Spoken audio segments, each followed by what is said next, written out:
আসসালামু আলাইকুম। সংবাদে আপনাদের সবাইকে স্বাগত জানাচ্ছি। আমি ফিরোজ তোহা। শুরুতেই সংবাদ শিরোনাম জানিয়ে দেব এই মুহূর্তে হাতে পাওয়া সর্বশেষ গুরুত্বপূর্ণ আপডেট বাংলা সংবাদ। শুরুতেই থাকছে শেখ হাসিনার পতন নিয়ে রিমান্ডপ্রাপ্তদের চাঞ্চল্যকর মন্তব্য। মানুষের প্রতি চরম ক্ষোভ ছিল শেখ হাসিনার। ছাত্র জনতার আন্দোলনকে কেন্দ্র করে আওয়ামী সরকারের পতনের আগে তৎকালীন প্রধানমন্ত্রী শেখ হাসিনাকে আওয়ামী নেতারা অনেক পরামর্শ দিয়েছিলেন, কিন্তু তাদের কোনো পরামর্শই শেখ হাসিনা কানে তোলেনি। অর্থনৈতিক দুরবস্থার কথাও তাকে বারবার মনে করে দেওয়া হয়েছে। ছাত্র জনতার দাবি মেনে নিতে বলা হয়েছে, উনি তাদের কোনো কথাই কর্ণপাত করেননি। Sheikh Hasina police, answer, BGB এবং সেনাবাহিনীর উপর নির্ভর করে ক্ষমতায় থাকতে চেয়েছিল।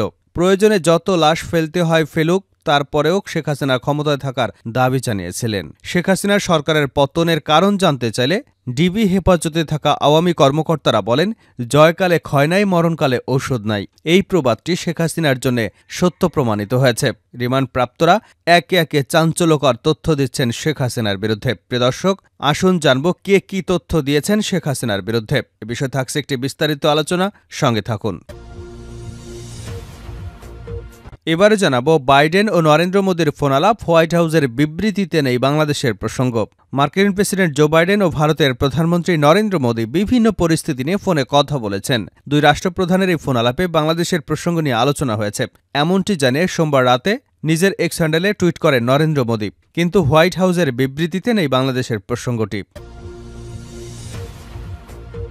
এদিকে র্যাবের বিলুপ্তির দাবি হিউম্যান রাইটস ওয়াচের। র্যাপিড অ্যাকশন ব্যাটালিয়নকে বিলুপ্ত করবার দাবি জানিয়েছে নিউ ইয়র্ক ভিত্তিক আন্তর্জাতিক মানবাধিকার সংস্থা হিউম্যান রাইটস ওয়াচ।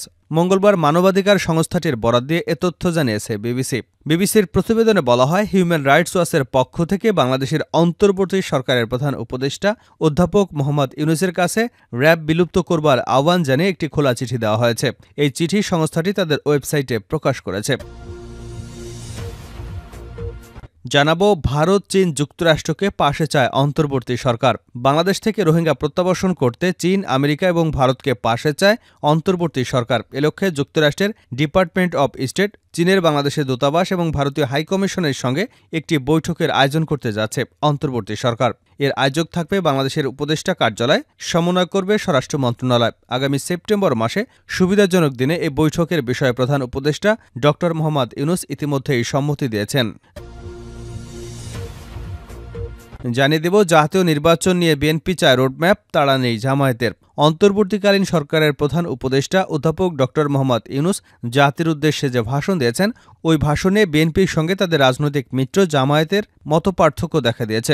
রাষ্ট্র সংস্কার নিয়ে দু দলের মধ্যে মতের মিল থাকলেও জাতীয় নির্বাচনের রোডম্যাপ নিয়ে তাদের দু ধরনের বক্তব্য উঠে এসেছে। এবং সর্বশেষ জানাবো, ভারতের পানি বাংলাদেশ তলিয়ে দেয়, এর স্থায়ী সমাধান দরকার। ইসলামী আন্দোলন বাংলাদেশের জ্যেষ্ঠ নায়েবে আমির মুফতি সৈয়দ মোহাম্মদ ফয়জুল করিম বলেছেন, প্রতি বছর ভারত থেকে আসা পানি বাংলাদেশকে তলিয়ে দেয়, এর স্থায়ী সমাধান দরকার। তবে অস্থির হলে চলবে না, ধৈর্য ধরতে হবে। এতক্ষণ শিরোনাম শুনছিলেন, এবার বিস্তারিত। প্রিয় দর্শক, আপনি যদি এই চ্যানেলে নতুন হয়ে থাকেন, ভিডিওটি দেখতে দেখতে চ্যানেলটি সাবস্ক্রাইব করে আমাদের সঙ্গে থাকুন। আর এই ভিডিও সম্পর্কে আপনি আপনার মূল্যবান মতামতটি কমেন্ট বক্সে জানিয়ে দিন। আর হ্যাঁ প্রিয় দর্শক, জানিয়ে দিন ভিডিওটি কোথা থেকে দেখছেন। মানুষের প্রতি চরম ক্ষোভ ছিল শেখ হাসিনার পতন নিয়ে রিমান্ডপ্রাপ্তদের চাঞ্চল্যকর তথ্য। ছাত্র জনতার আন্দোলনকে কেন্দ্র করে আওয়ামী লীগ সরকার পতনের আগে তৎকালীন প্রধানমন্ত্রী শেখ হাসিনাকে আমরা অনেকবার পরামর্শ দিয়েছিলাম, তিনি আমাদের কোনো কথাই শোনেননি। অর্থনৈতিক দুরবস্থা তাকে বারবার মনে করে দিয়েছি। ছাত্র জনতার দাবি মেনে নিতে বলেছি, উনি আমাদের কোনো কথায় কর্ণপাত করেননি। তিনি পুলিশ, আনসার, বিজিবি এবং সেনাবাহিনীর উপর নির্ভর করে ক্ষমতায় থাকতে চেয়েছিলেন। ঢাকা মহানগর গোয়েন্দা পুলিশ হেফাজতে রিমান্ডে থাকা আওয়ামী লীগের 14 দলের নেতারা এসব কথা বলেন। শেখ হাসিনা সরকারের পতনের কারণ জানতে চাইলে তারা ডিবি কর্মকর্তাদের বলেন, জয়কালে ক্ষয় নাই, মরণকালে ঔষধ নাই। এ প্রবাদটি শেখ হাসিনার জন্য সত্য প্রমাণিত হয়েছে, কারণ গত 15 বছরে শেখ হাসিনা যতগুলো সিদ্ধান্ত নিয়েছিল সবই তার পক্ষে গিয়েছে। আর এবার ছাত্র আন্দোলনকে ঘিরে তিনি যত সিদ্ধান্ত নিয়েছেন সবই তার বিপক্ষে গিয়েছে। সংশ্লিষ্ট একাধিক সূত্রে জানা গেছে এসব। 14 দলের শরিক ওয়ার্কার্স পার্টির সভাপতি ও সাবেক মন্ত্রী রাশেদ খান মেনন ডিবিকে বলেছেন, 1975 সালে জাতির পিতা শেখ মুজিবুর রহমানকে সপরিবারে হত্যার কারণে এদেশের মানুষের প্রতি চরম ক্ষোভ ছিল শেখ হাসিনার। তাই তার আচার আচরণ এমন ছিল যে দেশের মানুষ মরুক বা বাঁচুক এ নিয়ে তার কোনো মাথা ব্যথা নেই। তিনি শুধু চেয়েছিলেন তার ক্ষমতা। আজীবন ক্ষমতায় থাকা লোভ তাকে পেয়ে বসেছিল। এই মানসিকতাই তার জন্য কাল হয়েছে। ডিবি পুলিশের জিজ্ঞাসাবাদে ১৪ দলের অন্যতম শরিক জাতীয় সমাজতান্ত্রিক দলের সভাপতি ও সাবেক মন্ত্রী আহসানুল হক ইনু বলেন, শেখ হাসিনার সরকারের প্রথম ৫ বছর আমি মন্ত্রী ছিলাম। পরে ১০ থেকে ১১ বছরে আমরা সরকারে ছিলাম না, তবে ১৪ দলের জোটের শরিক ছিলাম। জোটের শরিক হিসেবে আমরা শেখ হাসিনাকে অনেক পরামর্শ দিয়েছি, ছাত্রদের দাবি মেনে নিতে পেরেছি। যেসব পুলিশ সদস্য ছাত্রদের উপর গুলি চালিয়েছে তাদের বিরুদ্ধে ব্যবস্থা নিতে বলেছি, টাকা পাচারকারীদের ধরতে বলেছি।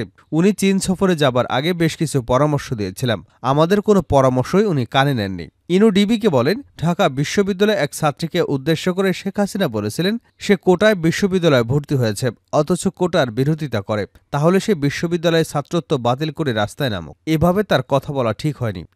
ইনু আরও বলেন, ছাত্র আন্দোলন দমনের বিষয়ে আওয়ামী লীগের সাধারণ সম্পাদক ওবায়দুল কাদের বলেছিলেন তাদের দমাতে ছাত্রলীগই যথেষ্ট। এই মন্তব্যটি ছাত্র জনতার উপর বিরূপ প্রতিক্রিয়া সৃষ্টি করেছিল। গুম খুনসহ অনেক স্পর্শকাতর বিষয়ে জিজ্ঞাসাবাদ করা হয় ন্যাশনাল কমিউনিকেশন মনিটরিং সেন্টারের সাবেক মহাপরিচালক মেজর জেনারেল অবসরপ্রাপ্ত জিয়াউল হাসানকে। ডিবির জিজ্ঞাসাবাদে তিনি বলেন, আমি নিজ উদ্যোগে কিছুই করিনি, আমাকে যেভাবে নির্দেশনা দেওয়া হয়েছে আমি সেভাবেই কাজ করেছি। আমার কাছে নির্দেশনা আসতো একেবারে শীর্ষ পর্যায় থেকে। কিছু কিছু বিষয়ে সাবেক স্বরাষ্ট্রমন্ত্রী আসাদুজ্জামান খান কামাল নির্দেশনা দিতেন। নারায়ণগঞ্জের ৭ খুনের বিষয়ে তিনি বলেন, এক্ষেত্রে সব দোষ আওয়ামী লীগের প্রেসিডিয়াম সদস্য মোফাজ্জল হোসেন চৌধুরীর মায়ার মেয়ের জামাই তারেক সাইদের। ওই সময় র্যাব ১১-এর কমান্ডিং অফিসার ছিলেন তারেক সাইদ। মন্ত্রীর মেয়ের জামাই হবার কারণে ওই সময় তার উপরে কেউ কথা বলতে পারতেন না। জিয়াউল আহসান বলেন, নারায়ণগঞ্জ থেকে একসঙ্গে ৭ জন নিখোঁজ হবার পরপরই তাদের খুঁজে বের করতে আমরা দায়িত্ব দিয়েছিলাম তৎকালীন র্যাবের মহাপরিচালক মোখলেসুর রহমান। প্রথম দিকে র্যাব ১১ কয়েকজন আমার সাথে ৭ খুনের বিষয়টি স্বীকার করেন, কিন্তু তারেক সাইদ স্বীকার করেনি। জিয়াউল আহসান ডিবিকে জানান, আওয়ামী লীগ নেতা শামীম ওসমানকে সুবিধা দিতে স্থানীয় আওয়ামী লীগ নেতাদের নির্দেশেই বহুল আলোচিত ৭ খুনের ঘটনা ঘটানো হয়েছিল। রিমান্ডে ডিবির জিজ্ঞাসাবাদে সাবেক তথ্য ও প্রযুক্তি প্রতিমন্ত্রী জুনায়েদ আহমেদ পলক জানান, ছাত্র আন্দোলন চলাকালে জিয়াউল আহসানের পরামর্শেই ইন্টারনেট সংযোগ বিচ্ছিন্ন করা হয়। তবে জিয়াউল আহসান জানান, পলক নিজের ইচ্ছাতেই ইন্টারনেট বন্ধ করেছিল। আন্দোলনে পুলিশ এবং আনসারসহ আইনশৃঙ্খলা সংক্রান্ত অন্য বাহিনীর কিছু সদস্যের বাড়াবাড়ি ছিল বলেও জানিয়েছেন জিয়া। তিনি বলেন, এত দ্রুত যে সরকারের পতন হয়ে যাবে তা শেখ হাসিনা বুঝতে পারেনি, আমি নিজেও বুঝতে পারিনি। জানতে চাইলে ঢাকা মেট্রোপলিটন পুলিশের কমিশনার মইনুল হাসান বলেন, ডিবি হেফাজতে যারা আছেন তারা এক একজন এক এক ধরনের তথ্য দিচ্ছেন, তাদের দেওয়া তথ্য যাচাই করে দেখা হচ্ছে। তিনি বলেন, যারা রিমান্ডে আছেন হত্যার ক্ষেত্রে তাদের কেউ নির্দেশদাতা, কেউ পরামর্শদাতা, কেউ অর্থ বিনিয়োগকারী, কেউ ইন্ধনদাতা। আমরা মূলত হত্যা মামলায় তাদের জিজ্ঞাসাবাদ করছি, তবে প্রসঙ্গক্রমে আরও অনেক বিষয় চলে আসছে। ওইসব বিষয় আমাদের গোয়েন্দারা নোট করে রাখছেন। মানি লন্ডারিং সহ আর্থিক যেসব অনিয়ম দুর্নীতির বিষয় উঠে আসছে সেগুলো নিয়ে দুর্নীতি দমন কমিশন এবং ক্রিমিনাল ইনভেস্টিগেশন ডিপার্টমেন্ট ইতিমধ্যেই কাজ শুরু করেছে। হোয়াইট হাউসের বিবৃতিতে নেই বাংলাদেশের প্রসঙ্গ। মার্কিন প্রেসিডেন্ট জো বাইডেন এবং ভারতের প্রধানমন্ত্রী নরেন্দ্র মোদী বিভিন্ন পরিস্থিতি নিয়ে ফোনে কথা বলেছেন। দুই রাষ্ট্রপ্রধানের এই ফোন আলাপে বাংলাদেশের প্রসঙ্গ নিয়ে আলোচনা হয়েছে। এমনটি জানিয়ে সোমবার রাতেই নিজের এক্স হ্যান্ডেলে নরেন্দ্র মোদী একটি পোস্ট করেন, কিন্তু হোয়াইট হাউসের বিবৃতিতে বাংলাদেশের প্রসঙ্গটি নেই। নরেন্দ্র মোদীর সঙ্গে জো বাইডেনের ফোন আলাপের পর হোয়াইট হাউস এক বিবৃতি দেয়। সেখানে বলা হয়, জো বাইডেন ভারতের প্রধানমন্ত্রী নরেন্দ্র মোদীর সঙ্গে কথা বলেছেন। তাদের মধ্যে মোদীর সাম্প্রতিক পোল্যান্ড এবং ইউক্রেন সফরের পাশাপাশি সেপ্টেম্বরে জাতিসংঘের সাধারণ পরিষদের বৈঠক নিয়ে আলোচনা হয়। পোল্যান্ড এবং ইউক্রেন ঐতিহাসিক সফরের জন্য মোদীর প্রশংসা করেন বাইডেন। কয়েক দশকের মধ্যে ভারতীয় কোনো প্রধানমন্ত্রীর প্রথম সফর এটি। ইউক্রেনের জন্য শান্তি এবং চলমান মানবিক সহায়তা বার্তার জন্য মোদীকে ধন্যবাদ জানান বাইডেন। বিবৃতিতে আরও বলা হয়, দুই নেতা জাতিসংঘ সনদের ভিত্তিতে আন্তর্জাতিক আইন অনুযায়ী সংঘাতের শান্তিপূর্ণ সমাধানের জন্য তাদের অব্যাহত সমর্থনের প্রতিশ্রুতি দেন। তারা ইন্দো প্যাসিফিক অঞ্চলে শান্তি এবং সমৃদ্ধির অবদান রাখতে কোয়াডের মতো আঞ্চলিক গোষ্ঠীর মাধ্যমে একসাথে কাজ করার জন্য তাদের অব্যাহত প্রতিশ্রুতির উপর জোর দিয়েছেন। কিন্তু বিবৃতির কথা কোথাও বাংলাদেশের ইস্যুতে বলা হয়নি। অথচ মোদীর এক্স বার্তায় বলা হয়, বাংলাদেশের দ্রুত স্বাভাবিক অবস্থা ফিরে আসার প্রয়োজনীয়তার উপর গুরুত্বারোপ করছে দুই দেশ। বাংলাদেশের আইনশৃঙ্খলা পরিস্থিতির উন্নতি এবং সংখ্যালঘু, বিশেষ করে হিন্দুদের সুরক্ষা ও নিরাপত্তা নিশ্চিত করার প্রয়োজনীয়তার উপর জোর দেন তারা।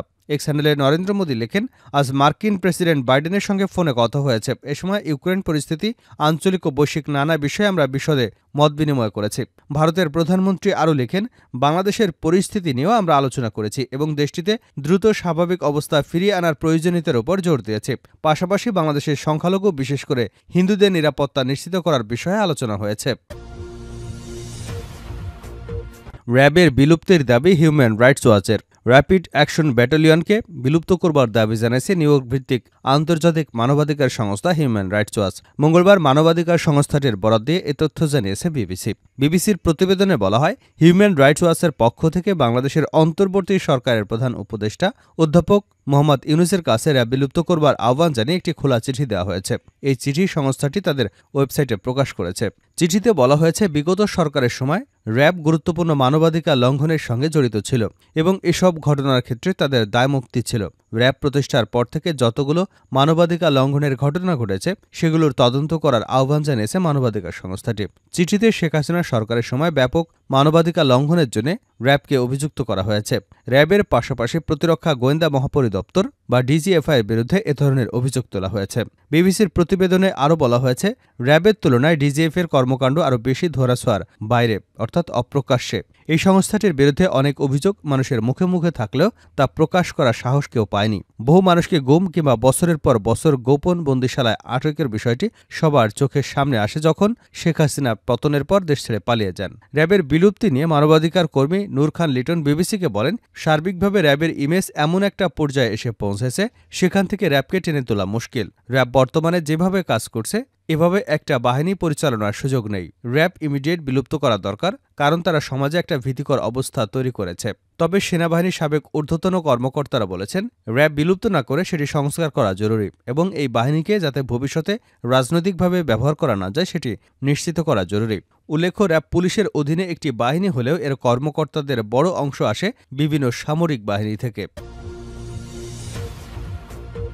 ভারতের পানি বাংলাদেশ তুলে দেয়, এর স্থায়ী সমাধান দরকার, সৈয়দ ফয়জুল করিম। ইসলামী আন্দোলন বাংলাদেশের জ্যেষ্ঠ নায়েবে আমির মুফতি সৈয়দ মোহাম্মদ ফয়জুল করিম বলেছেন, প্রতি বছর ভারত থেকে আসা পানি বাংলাদেশকে তুলিয়ে দেয়, এর স্থায়ী সমাধান দরকার, তবে অস্থির হলে চলবে না, ধৈর্য ধরতে হবে। মঙ্গলবার সকালে কুমিল্লায় বন্যাদুর্গত এলাকা পরিদর্শন এবং হাদিয়া বিতরণ করতে গিয়ে মোহাম্মদ ফয়জুল করিমের সাথে কথা বলেন। ইসলামী আন্দোলনের নেতাকর্মী আজ কুমিল্লা, ফেনী এবং নোয়াখালী বন্যাদুর্গত এলাকা পরিদর্শন করেছেন। ফয়জুল করিম আরও বলেন, বাংলাদেশের জনগণ স্বেচ্ছাসেবী হিসেবে নিজেদের অর্থ দিয়ে শক্তিশালী বাঁধ দিতে পারলে আগ্রাসী ভারত আর কখনো তলিয়ে দিতে পারবে না। বাঁধ দেওয়া হলে কখনো ভারতের সামনে মাথা নত করতে হবে না।